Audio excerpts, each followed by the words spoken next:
Hey guys! So, today I will teach you how to get some texture in with your colorless blender. Wait, I have to take another color. Random color.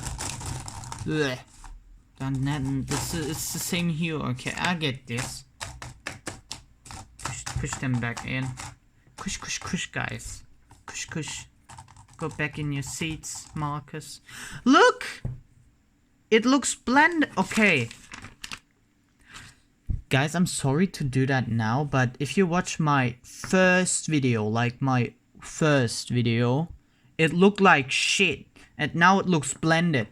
Like YouTube showed...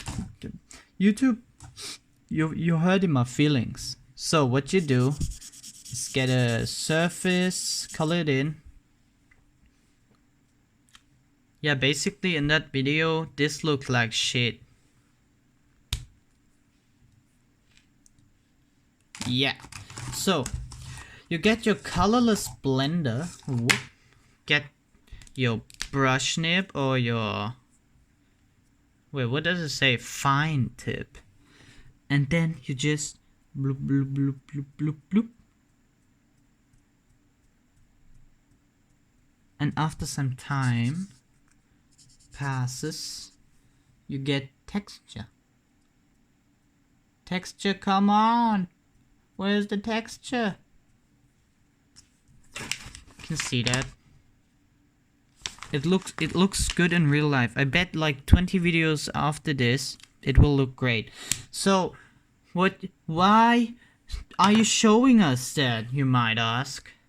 I'm showing you that because you can get creative with these patterns. You might think, like, do I really have to take a light red and then I have to whoop make those textures with a darker? No, you have a colorless blender that pushes ink around. So that's how you do it, guys. Make sure to like and click the bell icon and subscribe. Nice. I'm not Indian, but